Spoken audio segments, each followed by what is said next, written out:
No filme O Exterminador do Futuro 2, O Julgamento Final, de 1991, o personagem de Arnold Schwarzenegger luta contra um vilão capaz de se transformar em líquido e de se autocurar.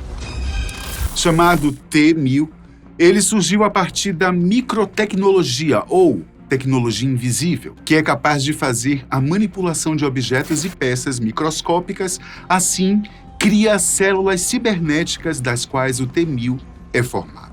Suas células são independentes umas das outras e cobertas de fragmentos de citoplasma vivo. Saia daqui. Microeletroímãs fazem com que o seu corpo adquira propriedade líquida ou articulada chamada de metal líquido. E suas células cibernéticas têm o núcleo preenchido com moléculas de hidrogênio que, ao contato com o ar, sofre uma reação, podendo imitar tudo que toca. Que loucura, né? Tudo isso parece mesmo uma loucura. E realmente são acontecimentos que saíram de um filme de ficção. Até porque parece impossível criar um metal que muda de forma entre estados sólido e líquido, permitindo que realize feitos incríveis como pular, escalar e até mesmo escorregar para fora de uma grade, como aconteceu no filme. Mas acredite, gente, a ciência está se desenvolvendo de um jeito que isso será possível logo, logo. Sim. A verdade é que isso pode não ser tão impossível assim. É claro que os cientistas ainda não conseguiram criar um robô com todas essas habilidades. Só que, de acordo com uma descoberta recente, isso não é mais apenas uma utopia, não.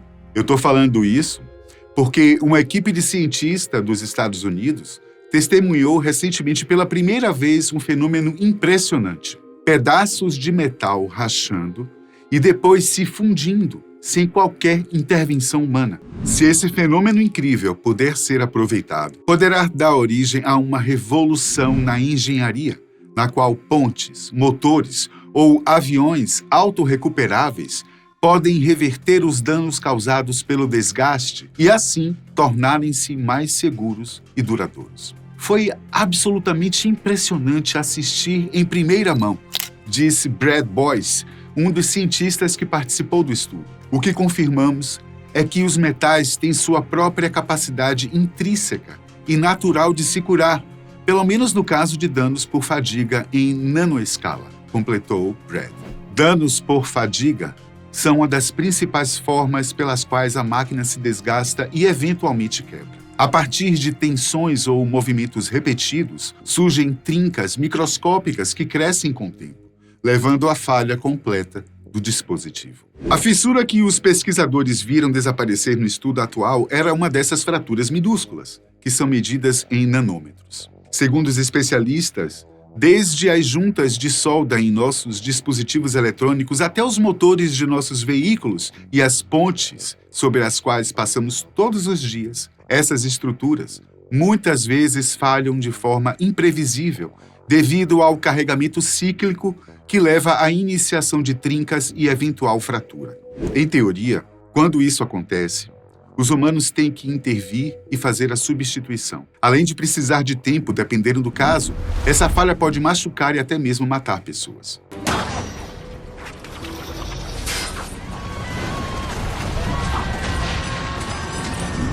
O impacto econômico dessas falhas é medido em centenas de bilhões de dólares todos os anos para os governos do mundo todo. Embora os cientistas já tenham criado alguns materiais autorreparadores, principalmente plásticos, um metal autorreparador era considerado impossível até recentemente. Esperava-se que rachaduras em metais ficassem maiores, não menores. Mesmo algumas das equações básicas feitas por especialistas para descrever o crescimento de trincas excluem a possibilidade de tais processos de cura. No entanto, a possibilidade de autocura dos metais já foi teorizada em 2013 em um estudo liderado por Michael Denkovsky, que na época era professor assistente de Ciência e Engenharia de Materiais do Instituto de Tecnologia de Massachusetts.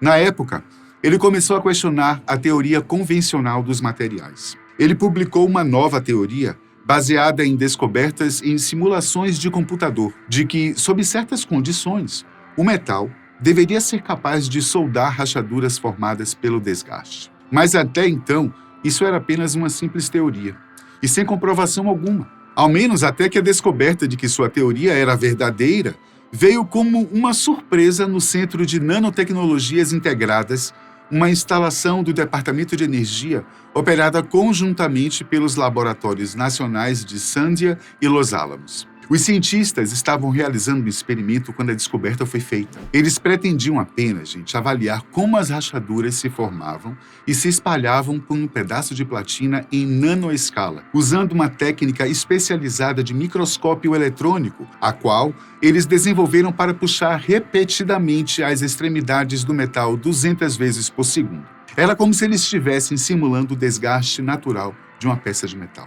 Só que diferente do que era esperado, o que aconteceu no experimento foi algo completamente surpreendente. Cerca de 40 minutos após o início do experimento, o dano mudou de curso. Uma ponta da rachadura fundiu-se como se estivesse refazendo seus passos, sem deixar vestígios da rachadura anterior. Depois, ela voltou a crescer em uma direção diferente. É claro que mais pesquisas são necessárias para avaliar se esses processos de autocorreção podem se tornar ferramentas práticas na fabricação.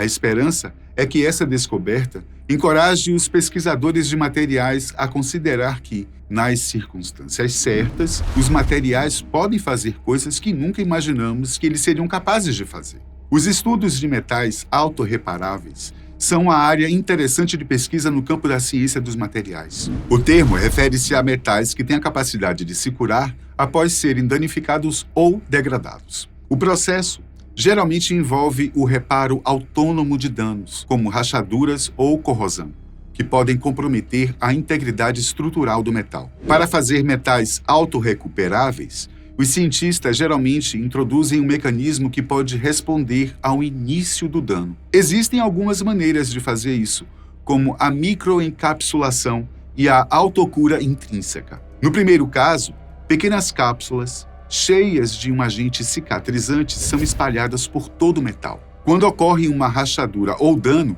ele rompe essas cápsulas, liberando o agente cicatrizante. Isso pode então reagir com o metal ou com outro agente para curar a trinca, impedindo que ela se espalhe ainda mais.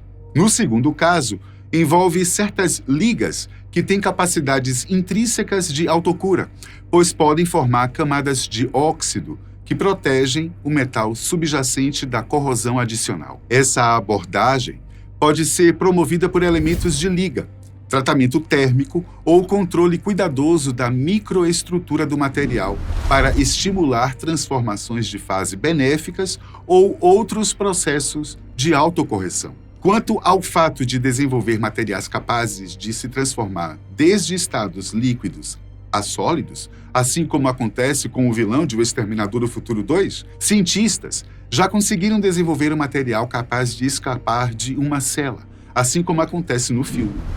Em um vídeo publicado na internet, cientistas moldaram um pequeno robô de Lego. Em pouco tempo, ele consegue se desfazer, escapar da cela e depois voltar para seu estado sólido. Gente, que loucura. Chamado de Transition Material ou material de transição de fase magnetoativa, em tradução livre, esse material tem sua forma e seus movimentos controlados por campos magnéticos. O robô do vídeo foi feito com uma matriz, o metal gálio, que, quando puro, se liquefaz a 29,8 graus Celsius. Foram adicionadas também partículas de neodímio, ferro e boro, com o objetivo de amplificar a interação magnética. Essa tecnologia também pode ser extremamente útil para a humanidade. A capacidade de alternar entre estados sólidos e líquidos é útil para acessar espaços de difícil acesso. Por exemplo, em um desmoronamento, o material pode ajudar a encontrar ou mesmo levar medicamentos para pessoas feridas. Também é possível extrair corpos estranhos de dentro do organismo, fazer montagem e reparo de circuitos eletrônicos e até se tornar uma chave de fenda universal, moldando-se de acordo com o formato do parafuso. Então, pessoal, se juntarmos essas duas tecnologias, podemos ter praticamente o famoso ciborgue do Exterminador do Futuro? Sim. É mais ou menos isso. Hasta la vista, baby.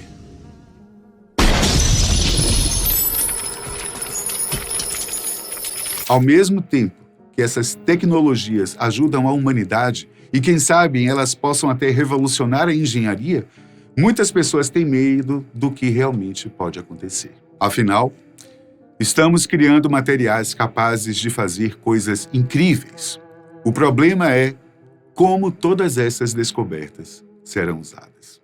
Não é não? Deixa um comentário aqui pra gente. Até a próxima.